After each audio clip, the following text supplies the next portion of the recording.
B'siyata d'Ishmaya, Masechet Bechorot, Daf Mem Dalet.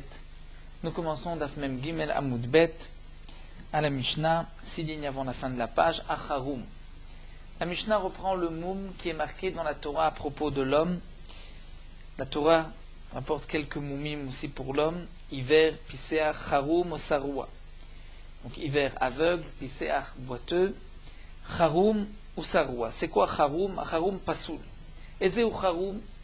Quel est ce psoul Charum que le Kohen, si c'est un homme, un Kohen ne pourra pas servir au Beth Amikdash, a kochel shte enav ke'achat. C'est celui lorsqu'il met une bleue dans ses yeux, comme c'était l'habitude d'une époque, il va pouvoir mettre ses deux yeux en même temps, c'est-à-dire que son nez ne fait pas d'interruption, n'empêche pas le pinceau de passer d'un œil à l'autre. Le nez est enfoncé au point qu'on peut passer le pinceau d'un œil à l'autre sans séparation.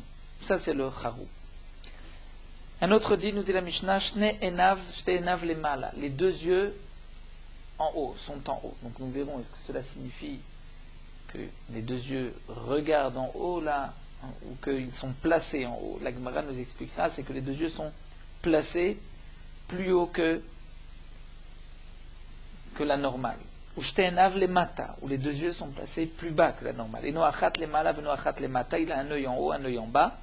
Ou encore, même si les yeux se trouvent à la bonne place, mais roet acheder vetalia, avec un œil il voit cheder, c'est-à-dire le rez-de-chaussée, avec l'autre etalia, le premier étage.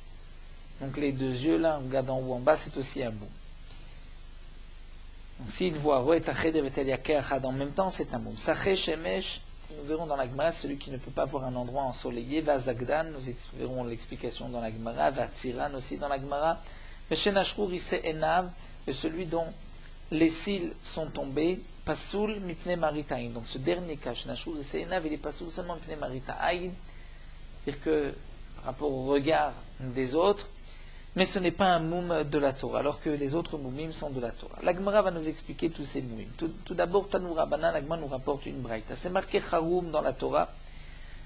Que signifie Charum? Shechotmo shakua, c'est-à-dire que le nez et shakua est enfoncé, le haut du nez est enfoncé, et donc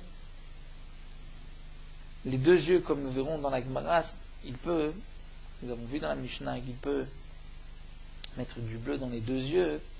Donc pour l'instant, la Gemara considère, d'après Tanakama, que Charum, simplement, le nez est enfoncé. Il est plus enfoncé que la normale.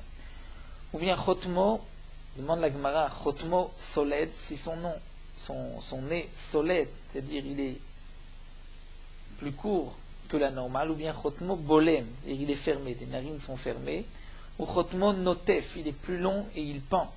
Il pend sur sa lèvre. Minaim, d'où est-ce qu'on sait que c'est aussi pasoul? Talmud lomar o charum, puisque la Torah a marqué o charum. Le o vient inclure même ces trois cas, soled, bolem et notef. Rabbi Yossi lui dit en charum et la kochel shtenav keachat. Le charum, c'est celui qui peut donc mettre du bleu dans ses deux yeux en même temps. Dire que le nez est tellement enfoncé qu'il ne fait pas de séparation entre un œil et un autre. Donc c'est plus que ce que Tanakama disait shakwa. Shakwa, c'est juste un bleu enfoncé. Rabbi Yossi rajoute, c'est au point qu'il peut être kochel les deux yeux en même temps. Amroulo, les cham lui ont dit non, hiflakta, là tu as exagéré. Afalpi sheno kochel shtenav keachat, même si il ne va pas mettre du bleu des deux yeux en même temps, puisque le nez est enfoncé, c'est déjà un bon.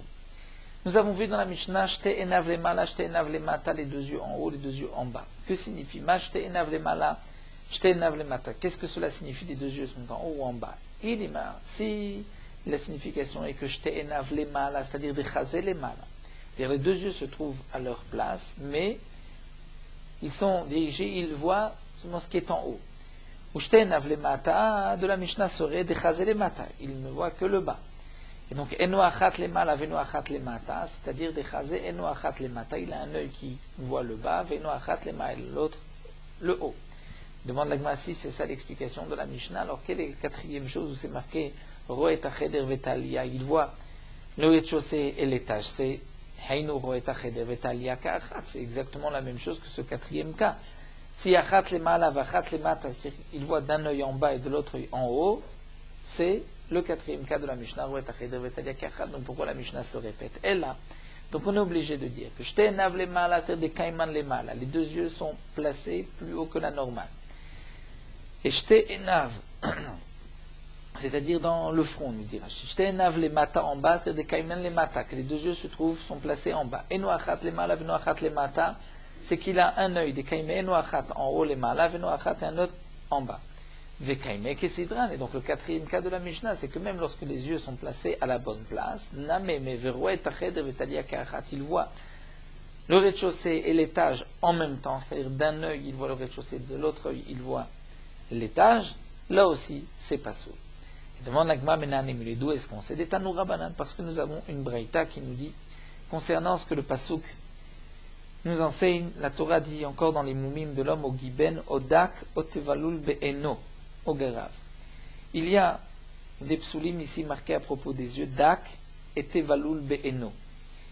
Dak, c'est une membrane qui va diminuer la vision, comme nous allons le voir, et Tevalul Be'eno. Tevalul, comme nous l'avons vu plus haut dans le périque précédent, c'est-à-dire que le blanc pénètre dans le noir, donc ainsi mélangé, et dans la Torah c'est marqué Be'eno dans son œil. Et comme Rashi nous explique, la Torah n'avait pas besoin de préciser Be'eno, Dak, Tevalul, on comprend que c'est dans l'œil. Pourquoi la Torah a eu besoin de marquer Be'eno? Pour nous dire Kol Mache Be'eno, dire tout moum qui peut se trouver dans l'œil. Mais qu'un amour de là on a dit Shte Enav le Mata, s'il a les deux yeux placés en bas, ou Shte Enav le Mala, ou placés en haut, ou Eno Achat le Mala, Veno Achat le Mata, un œil en haut, un œil en bas. Ou bien encore, les deux yeux se trouvent à la bonne place, mais il voit d'un œil le rez-de-chaussée et de l'autre l'étage, donc en même temps. Oh, chez Medaberim Chaveru, dans le cas où il parle avec son ami, Ve'acher Omer Liroé, et une autre personne à côté dit que c'est lui qui regarde. Bon, il parle avec une personne, mais une troisième personne pense qu'il le regarde. Donc ça, c'est aussi un moum qu'on apprend de Be'eno, c'est tous les moumim dans les yeux. Tanoura Banan, et la Gemara poursuit avec une braïta. La Torah nous dit hiver. Hiver, c'est un moum, c'est quoi hiver? Rashi explique hiver, c'est-à-dire qu'il a un œil qui a été enlevé, qui n'est pas là. Ben Souma Bishteinav, aussi bien si c'est les deux yeux, Ben Souma Bachat Menav ou d'un seul œil. Chavarvar, Vamay Makvui Minay. Ce que nous avons vu pour les bêtes aussi, c'est-à-dire des taches blanches comme on va voir dans les yeux. Ou Amay Makvuim, c'est-à-dire qu'il y a beaucoup d'eau, moi beaucoup.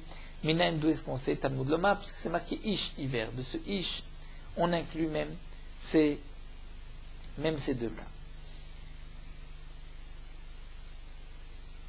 Amar Rava poursuit et dit Lamali de Katavachmana Ish hiver dak tavlul be'eno. Pourquoi la Torah nous marque tous ces psulim? Ish, donc nous avons appris Ish pour Rava, nous avons appris hiver, que si l'œil a été levé, dak c'est une membrane, tavlul c'est que le blanc et le noir le blanc pénètre dans le noir de l'œil, et be'eno, ce que nous avons appris tous les moumim des yeux. Tzriché. Rava dit, nous avons besoin de tous ces mots, de toutes ces chinushim de la Torah. Si la Torah avait marqué juste hiver, j'aurais dit mishum delit nutnal. Parce que les yeux ne sont pas là. Donc c'est pour cela que c'est un moum. Aval chavar vava maimakvuim beitni ou be. Mais si c'est des taches blanches, ou s'il y a de l'eau à l'intérieur, ou là les yeux sont là, l'eau, peut-être que ce n'est pas un moum. Katavachmana ish, pour dire que même dans ce cas-là, c'est un moum. Puis katavachmana ish, si la Torah avait marqué ish, j'aurais dit Mishum Delo Kachazeklal, parce qu'à cause de ces moumim, il ne voit pas. Aval Mechusariyata, mais si il voit seulement, sa vue s'est affaiblie, l'eau, peut-être que ce n'est pas un moum. Katavach Manadak, la Torah a marqué Dak, donc cette membrane dans l'œil, qui lui diminue la vue. C'est aussi un moum. Puis Katavach Manadak, si on avait marqué aussi le psoul de Dak, j'aurais dit Mishum de Mechasran, puisque d'une certaine manière, il y a une partie de la vue qui a diminué. Aval meva velita. C'est lorsque c'est tevalul, c'est-à-dire un ange blanc qui rentre dans le noir. L'eau, puisque la vue ne diminue pas, ce n'est pas un moum. Katavachamana tevalul, la Torah marque tevalul que c'est aussi un moum. Puis katavachamana tevalul, c'est la Torah avait marqué tevalul, j'aurais dit mishum de mebal belat. C'est parce que le blanc et le noir sont mélangés. Aval mishum meshnuyuta, mais si c'est juste que les yeux, l'emplacement des yeux est différent, n'est pas comme les autres. L'eau, peut-être que ce n'est pas un moum, Katavachmana Beno, pour nous dire que ça aussi c'est un moum. Amar Rava, et donc Rava nous dit Hilkar. C'est donc pour cela que Kol mahmat kiyuta. Tout moum qui provient parce que il ne voit pas, ça atia mais ish. On apprend du mot ish. Mechasuriyata, si il a perdu un peu de sa vue, la vue a diminué, mais il voit aussi, donc à cause de ce moum, ça on l'apprend midak. Parce que dak c'est aussi un moum, une membrane qui diminue la vue. Mais val velita, s'il y a un mélange dans ses yeux, on l'apprend mitaveloul. Machniyuta, si c'est une différence, ce n'est pas comme la normale, non, on apprend mibe eno, du mot eno. On revient à la Mishnah Saché Shemesh, c'est aussi un mot. De quoi il s'agit? Taner Rav Yosef Sané Shemesh, c'est-à-dire il déteste le soleil. Rashi rajoute, il ne peut pas regarder un endroit ensoleillé. Zagdayan, c'est quoi Zagdayan? C'est-à-dire qu'il a les yeux qui ne sont pas, qui sont méchounés, qui sont différents de la normale. Et Machve Ravuna a montré Chad Mididan. Rav Yehuda était assis devant Ravuna et Ravuna lui dit, comme si Chad Mididan, il a un œil comme le nôtre, Chad Mididhu, et un œil comme ce qui est en face de lui, c'est-à-dire comme Rav Yehuda, puisque Rav Yehuda avait des yeux différents particuliers. Et lorsque Rav Yehuda a entendu cela, Ikpid Rav Yehuda, il a été makpid, de manière il a offensé de parler de ses yeux. Métivé la Gemara va objecter, c'est marqué Shachavna. Le psoul de Shachavna, c'est quoi? Chez Gvinav Shochvim. C'est-à-dire que les sourcils, Shochvim, c'est-à-dire pendent. Il y a des sourcils qui sont longs et qui pendent sur ses yeux, sont couchés sur ses yeux. Zagdoum, c'est quoi Zagdoum? Echad Shachor vechad Lavan. Il a un sourcil noir, un autre blanc. Donc nous voyons ici que Zagdian ou Zagdoum, c'est lorsqu'il y a un sourcil noir, un sourcil blanc, et non pas comme Ravuna a montré, c'est-à-dire un œil qui est différent dans sa forme. Alors la Gemara répond non. Tana, le Tana kol zuga de lo shavela adade zagdum kagli. Le Tana pense que tous qui ne, zoug, lorsqu'il y a deux paires qui ne se ressemblent pas, ça s'appelle zagdum kagli. Et donc de même, ce que Ravuna a montré lorsqu'il y avait un œil comme celui de Ravuna, un autre comme celui de Rav Yehuda, les deux yeux ne sont pas les mêmes, ça rentre aussi dans Zagdan. Donc le psou n'est pas parce que c'est un œil particulier, mais c'est parce qu'il n'a pas, un œil n'est pas comme l'autre. Donc là aussi, lorsqu'un sourcil n'est pas comme l'autre, c'est aussi un moum. C'est le même principe, lorsqu'il y a deux choses, et une chose n'est pas comme l'autre. La Gemara continue, Atziran, ce que nous avons vu dans la Mishnah, ce psou, Atziran, c'est quoi? C'est Enav. Lorsqu'un homme a les yeux Trutot, Rashi traduit les yeux ronds, ou Tsiraniot, c'est-à-dire qui sont très ronds, plus ronds encore que Trutot, ou encore comme Soul Domhot, ou les yeux larmois, ou Dolfot, c'est-à-dire qu'il y a beaucoup de lames, plus que Domhot, et Tordot, c'est que lorsqu'il y a encore plus d'eau qui coule que Dolfot. Tana la Gemara poursuit avec une braïta. C'est marqué Azadir ou Azavir, d'après notre Girsa. Ve'alufin, Ve'atamir, ce sont aussi des psoulim. De quoi il s'agit? Zavir, des mazour aînés. C'est-à-dire il a les yeux qui vont tout le temps dans tous les sens, qui se promènent. Lofin, c'est des nafiches zifé. C'est-à-dire il a les cils, il a beaucoup de cils, longs cils. Et Tamir, chez Tamouzik, c'est-à-dire il n'a plus de cils, les cils sont tombés.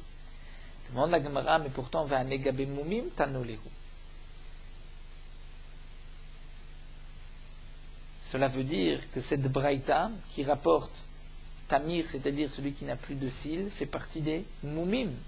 Et pourtant, maintenant, dans notre Mishnah, nous avons vu chez Nashru Risse Enav que lorsque les cils sont tombés, il n'est pas seulement Mipne Marita Aïn, à cause du regard des gens. Les gens vont le trouver différent, mais ce n'est pas un moum en soi. L'Agma répond Lokasha, ce n'est pas une contradiction. Adeish Tayour Gardoume, Adeloishtar Gardoume. Tout dépend s'il reste les racines, s'il reste un peu, mais si les racines des cils, ce n'est pas un moum, mais lorsqu'il ne reste plus rien, là que c'est un vrai moum.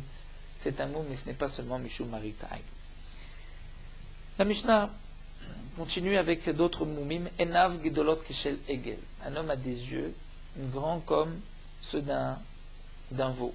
Oktanot Keshel Avaz, ou petits comme les yeux du noix. Gufo gadol me'evarav. Son corps est plus grand et disproportionné par rapport à evarav, ses membres, c'est-à-dire par rapport à ses mains et ses pieds. Okatan me'evarav. Ou bien son corps est petit par rapport à ses mains et ses pieds, donc il est disproportionné. Chotmo gadol, s'il a un nez qui est gadol me'evarav, c'est-à-dire par rapport à ses membres, son nez est trop long. Okatan me'evarav, ou est trop petit. Ou encore, nous avons Atzamem, ou Atzomem, Ve'atzomea, ou Atzamea. Quels sont ces deux moumim? Ezeu Tzomea, Kol she'oznav ktanot, lorsqu'il a des oreilles petites par rapport au reste de son corps. Ou Atzomem, Kol she'oznav domot lisfog, c'est-à-dire que ses oreilles ressemblent à une éponge. Rashi explique qu'ils ont des oreilles rétrécies et fermées. Sefato ha'eliona odefet ala tartona.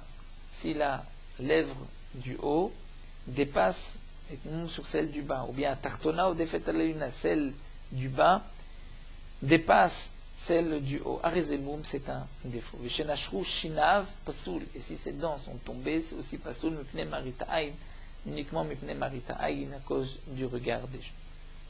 Amar Rav nous dit Moshe Rabbeinu eser amot. Moshe Rabbeinu était haut de 10 amot. Shneimar, comme c'est marqué dans le pasuk, Vaifros et Oel à la Mishkan, que Moshe Rabbeinu m'a posé et Oel à la Mishkan, c'est-à-dire les tentures sur le Mishkan. Mi parso, Moshe Rabbeinu parso, c'est qui a étendu? C'est Moshe Rabbeinu, victive, et c'est marqué eser amot orechakesh, que les poutres dans le Mishkan étaient de 10 amot. Donc si Moshe Rabbeinu a pu mettre les tentures sur les krashim, c'est que lui aussi était haut de 10 amot. Amarle Rav Shimi Bachia le Rav Shimi Bachia dit à Rav, lui Rav Shimi Bachia a compris que lorsqu'on dit Eser Amot, c'est-à-dire dans les Amot de Moshe Rabbeinu, dans la coudée de Moshe Rabbeinu. Donc cela veut dire que Moshe Rabbeinu était disproportionné, puisqu'il faisait, son corps faisait, il était haut 10 fois plus que sa coudée, alors qu'un homme normal fait 3 Amot, donc une ama d'une coudée normale, donc il fait 3 fois plus que sa coudée. Comment Moshe Rabbeinu il s'est fait 10 fois plus. Donc il lui a demandé, Moshe Rabbeinu Baalmoum. C'est ainsi tu as fait Moshe Rabbeinu un Baalmoum, un homme qui avait un défaut, c'est-à-dire son corps était disproportionné par rapport à ses bras. Ditnan, comme c'est marqué, Gufo Gadol Me'evarav, Okatan Me'evarav, si son corps est plus grand que ses membres, donc c'est le cas ici d'après toi, Okatan Me'evarav, le corps plus petit que ses membres. Amarle, Rav lui a répondu, Shimi, Be'ama shel Keresh Ka'amar. Il lui a dit Shimi, donc Rav Shimi, lorsque j'ai dit que Moshe Rabbeinu était de Eser Amot, c'est Eser Amot des Krashim, pas Eser Amot de la coudée de Moshe Rabbeinu. Donc le bras de Moshe Rabbeinu était aussi plus long, mais il était proportionnel au reste de son corps, donc Moshe Rabbeinu n'était pas un Baalmo. Chotmo Gadol, nous avons vu dans la Mishnah le nez, mais grand et long, c'est-à-dire Tana Ketzbak Tana. Rashi explique, par rapport aux gens qui ont la même taille que cet homme-là, si cet homme-là, son nez est plus long que le nez des autres, de la largeur qui est Etzbaktana comme, donc il est plus long comme un petit doigt, ça c'est un moum, puisque son nez est trop long. Atzimem ve atzimea, ou atzomem atzomea, nous avons vu Tana, af atzimea, la Braïta rajoute, pas seulement celui qui a donc des petites oreilles, ou des oreilles qui ressemblent à une éponge, mais aussi atzimea. Que signifie Tzimeach? L'Aviyah des Rabbanan Maïtzma, les Khamim ne savaient pas quelle est la traduction de Tzimeach. Mais Shamou, Laoutaya, ils ont entendu ce qu'un marchand arabe avait dit avec Amar Man Debae Tzimeach, qui veut Tzimeach. Il voulait vendre Tzimeach. Vishtakar, on a trouvé Gadia, Chaziza. On a vu que c'était un Gedi, un agneau, un chevaux qui avait les oreilles longues. Donc on a compris que Tzimeach signifie qu'il a les oreilles longues, les oreilles qui pendent.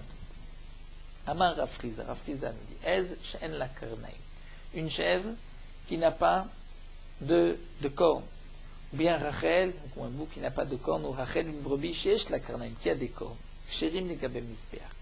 Bien que ce n'est pas normal, la brebis n'a pas de cornes, mais Ksherim li gabe misbeach, sont cachères pour le misbeach, ce n'est pas un moum, on pourra sacrifier cette brebis ou cette chèvre. Tanan Amerchi, nous avons aussi une braïta qui dit Yesh dvarim she'en kimumim, velan kimumim. Il y a des choses qui paraissent, qui sont comme des moumim, des défauts, mais qui ne sont pas des défauts. Et on pourra, malgré ces défauts, égorger dans le Bet Hamikdash, cette bête, aval lo bamdina, mais on ne pourra pas pour autant, si c'est un Bechor, on ne pourra pas considérer que c'est un défaut pour pouvoir l'égorger en dehors du Bet Hamikdash. Velouen, voici des exemples. Ez she'en lo karnaim, un bouc qui n'a pas de cornes. Verachel she'esh lo karnaim, une brebis ou une mouton qui a des cornes. Donc on pourra malgré tout l'égorger si c'est un korban, mais si c'est un Bechor, on ne pourra pas l'égorger en dehors du Bet Hamikdash. Ve'atzimeach, ve'atzimem, ve'atzomea. Mais donc aussi ces trois moumim marqués dans la Mishnah concernant les oreilles, tzimeach, tzimem, ve'atzomea. Dans cette braïta, nous voyons que tzimeach, tzimem, ve'atzomea sont aussi des moumim qui ne sont pas des moumim, et donc on pourra malgré tout égorger la bête. Bien que dans la Mishnah, nous avons vu que pour l'homme c'est un moum, donc Rashi explique, pour l'homme c'est effectivement un moum, puisqu'il n'est pas chavé bezarosh la Aaron, comme nous avons vu que pour l'homme, il y a des moumim en plus, des défauts qui ne sont pas pour les bêtes, c'est lorsque l'homme ne ressemble pas à la descendance de Aaron. Donc ça aussi, sont des moumim qui en soi ne sont pas un moum, mais puisqu'il ne ressemble pas aux autres hommes, s'il a les oreilles longues, courtes, donc c'est pour cela que c'est considéré comme un moum pour l'homme, mais pas pour la bête. Amar Rafrizda nous enseigne Amar Amimar au nom de Amimar. Natnu karnotam. Si la corne de la bête a été enlevée, vezachutan imaem, avec aussi zachut, c'est-à-dire l'os qui normalement remplit la corne. Psoula, la bête est psoula, ne pourra pas être sacrifiée sur le misbéach. Ven podim aleem. Mais ce n'est pas considéré comme un défaut, un véritable défaut pour qu'on puisse racheter la bête. On se va psouler à Mugdashim, considérer que la bête est pasoul et qu'on puisse transférer la gdusha et ensuite prendre cette bête comme choulim, comme une bête profane. Ce n'est pas suffisant, c'est juste pasoul le gabé misbéach. Mais natlou, talfaim vezachutam, si les sabots ainsi que l'os qui est dans les sabots a été enlevé, la psoulim venivdim alem. Là c'est un moum, on ne pourra pas égorger la bête sur le misbéach. Et si c'est une bête kodesh, un korban qui a un défaut, on pourra, par ce défaut-là, on pourra donc racheter la kedusha de cette bête-là. La Gemara va objecter métivé, c'est marqué natlu karnaim vetalfaim vezachutam laim psulim venivdim alem. C'est marqué aussi bien pour la corne que pour le sabot. Si l'os a aussi été enlevé, c'est considéré comme un véritable moum et on saura poder la bête, on pourra racheter la bête sur ce moum. Donc c'est une question sur Rafrizda qui pour les cornes a dit que en podin alem. La Gemara répond l'okasha, ce n'est pas une question. Ade itakur it akure, si ça a été complètement enlevé depuis la racine, là effectivement c'est considéré comme un moum. S'il y a même un trou, nous dit Rachid, dans la tête. Et Rafrizda, lui, qui a dit que ce n'est pas un moum, c'est ade igum igume, c'est juste que ça a été coupé, mais il reste, donc coupé du haut, mais les racines restent, donc ça ce n'est pas considéré comme un véritable moum. La Gemara continue, vede igum igume pasoul, mais malgré tout, Rafrizda a dit que si ça a été coupé, c'est pasoul, ce n'est pas un moum pour être podé, mais c'est pasoul, pourtant, nous, ça vaut une contradiction, c'est marqué para, la para adouma chez Karné avec alfa shchorim, qui a la corne ou les sabots noirs, yagoud, on pourra couper. Donc si on peut couper, on voit que la bête ne va pas pour autant être psoula, puisque la paradouma aussi ne doit pas avoir de défaut. Donc on voit que lorsqu'on coupe la corne, ce n'est pas considéré comme un défaut. La Gemara répond, Terigema zeiri, mais il avait zachut.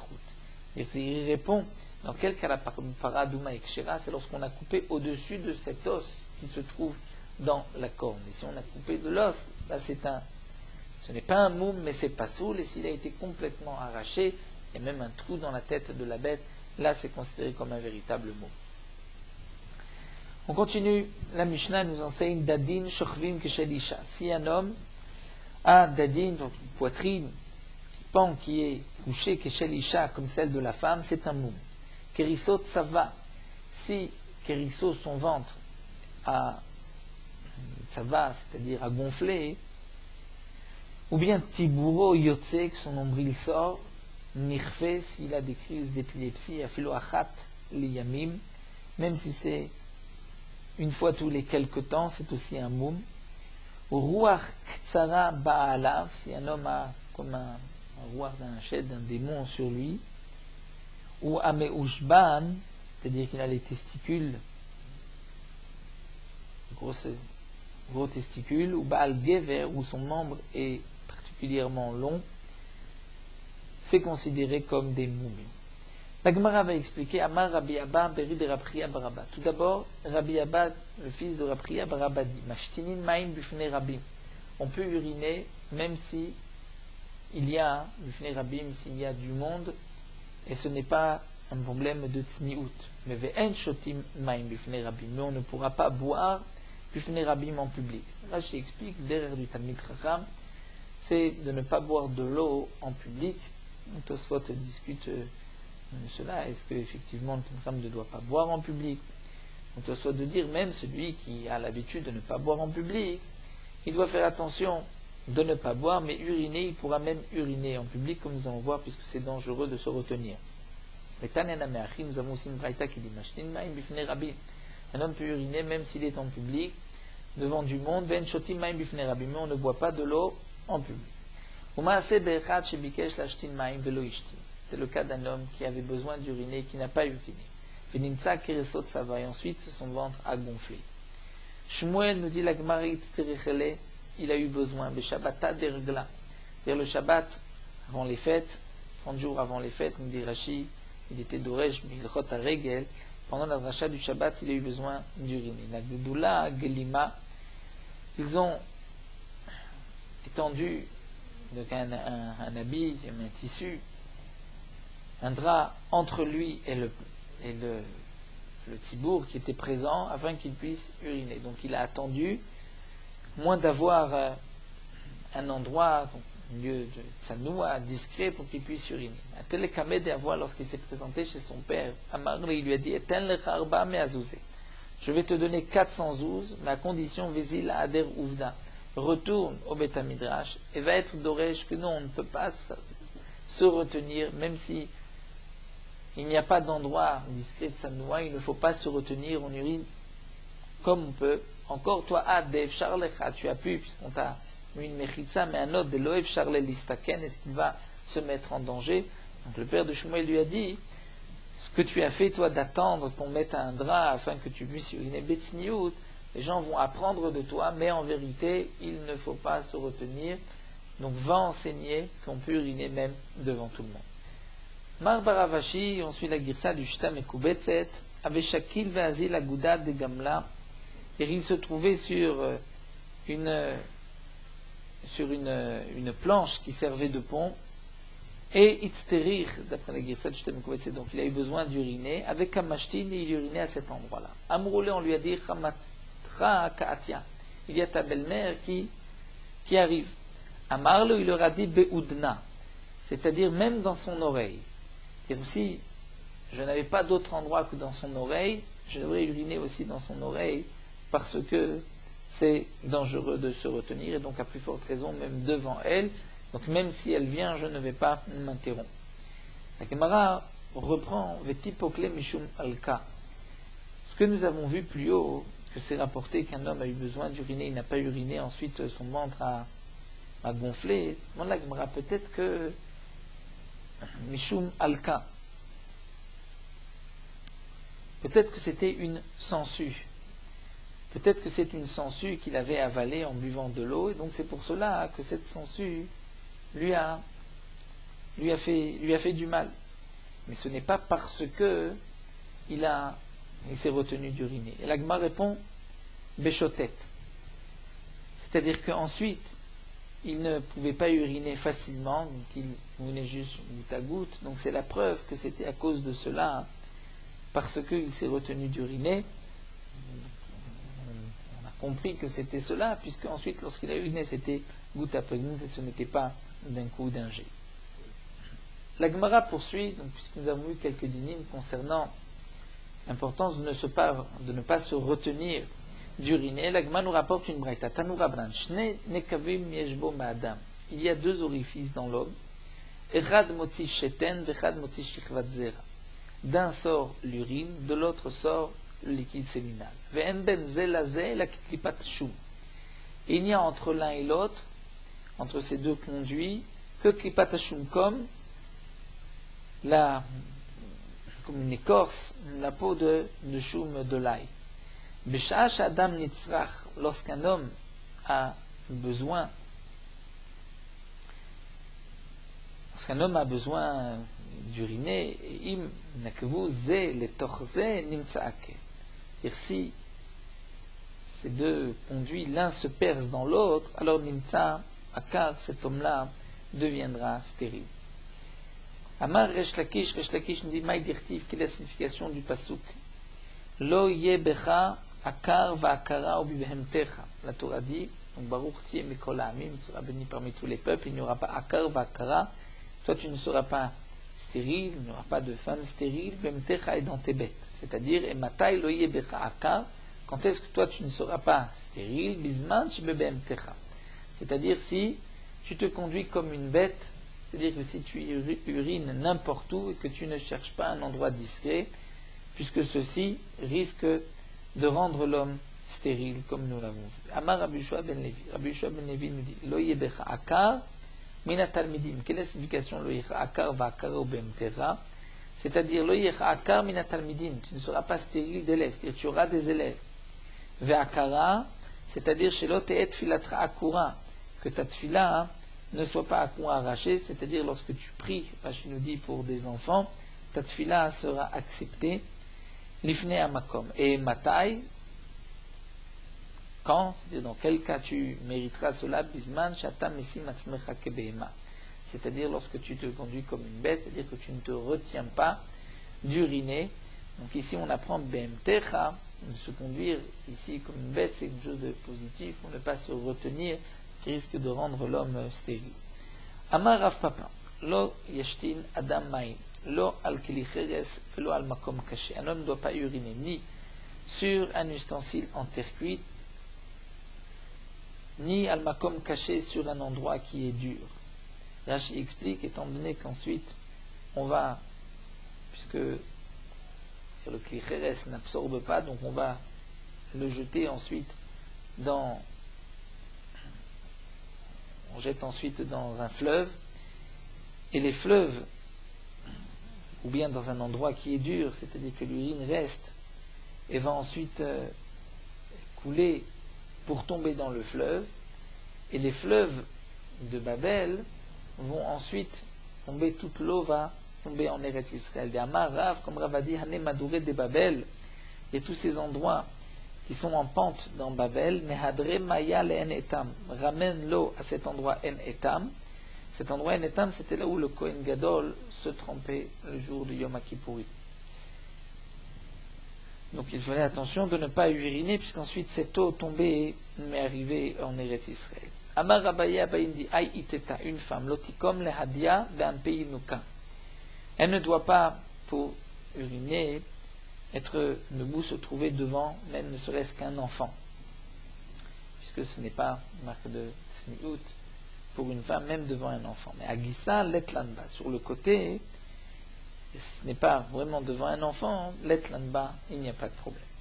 Tanya Rabban Shimon Gamliel Omer, la Braïta nous rapporte, Rabban Shimon Gamliel dit Amoud achosé, lorsqu'un homme se retient de ses grands besoins, donc un mood des grands besoins qui remontent, mais vit Adam l'idée à Drokan, amène l'homme Drokan qui est une maladie des intestins. Silon achosé, lorsque c'est l'urine qui remonte, mais vit Adam l'idée Yerkon, ceci amène l'homme Yerkon, une sorte de jaunisse. Amar Rabba Baravuna, Amarav Katina, Amarash Lakish, Dam Rabba, Shechin Rabba. Si un homme a beaucoup de sang, c'est-à-dire il ne fait pas de saignée lorsqu'il en a besoin, alors ceci lui amènera Shechin Rabba, beaucoup d'ulcères. Shechvatzera Rabba, parce qu'un homme garde Shechvatzera, liquide séminal, c'est-à-dire, Rachid nous explique un homme qui est marié et qui n'a pas de relation conjugale, alors Tsarat Rabba, la Tsarat, il aura beaucoup de Tsarat de lèpre. Tsoar Rabba, lorsqu'un homme garde ses excréments, alors Adrokan Rabba, il a cette maladie des intestins qui vient sur lui. Meraglaim Rabin, lorsqu'il retient ses urines, alors Yarkon Rabba a cette Yarkon, sorte donc de jaunisse. Ruach Ketsarit Ba'alav, la Gemara reprend que signifie ce que nous avons vu dans la Mishnah. Si un homme avait Ruach Ketsarit, donc nous avons vu une sorte comme Ruach Ketsara, Ruach Ketsarit Ba'alav, comme un Ruach Shed, un démon, la Gemara explique Maïnihu, de quoi il s'agit, Tana Ruach Ben Nefalim Ba'alav. C'est-à-dire il y a un Ruach, simplement un Ruach Shtut, c'est-à-dire parfois il a il est pris de folie. C'est un shed, une sorte de démon qui l'amène à un tel état. Donc ça, c'est aussi considéré comme un moum. Donc c'était des maladies connues de l'époque. Ameushban Baal Gever. Tana Meshuban Bebetzim. C'est-à-dire gros testicule. Baal Gever, c'est Begid, c'est que son guide, son membre est long. Tana Meshuban Ze Akain. Kain Rashi nous dit c'est exactement la même chose, mais c'est notre lachon, Meshuban Kain. Et Agarvatan Ze Baal Kik. C'est quoi Baal Kik? C'est aussi une sorte de Baal Gever dont son membre est long. Kain, c'est Bebetzim, le testicule. Garvata, Begid, le membre. Vatkama, et combien? Si le membre est long, le guide est long, c'est considéré comme un moum. Marve Rabbi Yehuda montre ad rekuva. Jusqu'au rekuva, c'est-à-dire jusqu'au genou. Tanya Rablezer Ben Yaakov Omer ad rekuva pasoul. Si c'est jusqu'au genou, c'est pasoul. Mais les malam rekuva un peu avant le genou, c'est kacher. Et Kadamri, d'après une autre version, non, ad rekuva kacher. Même jusqu'au genou, et les matamina rekuva pasoul. Si ça dépasse, c'est là que c'est pasoul. La Mishnah continue, enlo betzim, s'il n'a pas de testicule. O enlo et la betzachat, n'a qu'un seul testicule. Avezé meruach hacher, c'est le meruach hacher qui est marqué dans la Torah, qui est un moum meruach hacher. Hamur batora, marqué dans la Torah. Rabbi Ishmael dit non, kol shinimucho ashachav. C'est quoi meruach hacher? C'est que les testicules sont écrasés. Rabbi Akiva Omer kol sheruach ba'ashachav. C'est-à-dire que les testicules ont gonflé, comme s'il y a du vent. Ça, c'est le meruach hacher. Et Reb Chanina ben Antignos Omer kol shemar'av chashuchim. Reb Chanina ben Antignos dit non, ce qui est marqué meruach hacher, ce n'est pas un moum dans les testicules, c'est lorsqu'un homme a une apparence noire, il est noir comme les couchis, mais on ne parle pas des testicules. Kachelel Rabbi Ishmael, la Gemara explique pourquoi Rabbi Ishmael est en machloket avec Tanakama. Parce que Rabbi Ishmael pense que si il manque un testicule, il manque les deux testicules, à chaser, hacher, mais il aurait dû marquer chaser et non pas meroar. Donc meroar signifie, d'après Rabbi Ishmael, que les testicules sont écrasés. Tané, donc c'est pour cela qu'il a enseigné chez Nimrechu à Shachav, les testicules sont écrasés. Mais Rabbi Akiva, qui lui est en machloket, a aussi une question. Hay, mi meroar hacher. Mais la Torah n'aurait pas dû dire meroar, mais mi meroar, puisque la racine, c'est avec nous de même que on aurait dû marquer que les testicules sont écrasés. Et donc c'est pour cela que Rabbi Akiva enseigne Tané she'aruach ba'ashachav. Donc meroar, c'est-à-dire que il y a du vent que les testicules ont gonflé. Et malgré tout, caché le Rab Chanina ben Antignos. Rab Chanina ben Antignos, lui, avait une question sur l'explication même de Rabbi Akiva, puisque Hay ruach asher mevaile. Parce qu'on aurait dû dire ruach, que signifie meroach asher? C'est-à-dire meroach tané chez mar'av chashuchim. C'est-à-dire que son apparence est noire et obscure. Kassava, lui, Rab Chanina ben Antignos pense que gorin ou mosifim vedorshin, c'est-à-dire on enlève une lettre d'un endroit, on rajoute un autre endroit et on est doresh. Donc Rashi nous dit, on enlève le chet de meroach, le aleph de hacher, et on rajoute le chet à la place du aleph, et le aleph à la place du chet, et donc ceci nous donne mero rocher, et son apparence est noire. Alors la Gemara demande à Inukushi, si c'est ainsi, si son apparence est noire, c'est donc il est kushi comme un noir, et pourtant c'est déjà marqué dans la Mishnah plus loin, hakushi ve'agicho. La Gemara répond, Rabchanan ben Antignos lotane kushi. Lui n'avait pas dans la Mishnah, la prochaine Mishnah que nous verrons dans une Mishnah kushi, et donc c'est pour cela que lui, il a appris donc de cette Mishnah Meroach Hacher, que ça c'est celui qui est noir, qui a une apparence noire, c'est le moum de Meroach Hacher. Alors nous allons nous arrêter ici, nous terminons sur Merot Halacha, Daf Mendalet.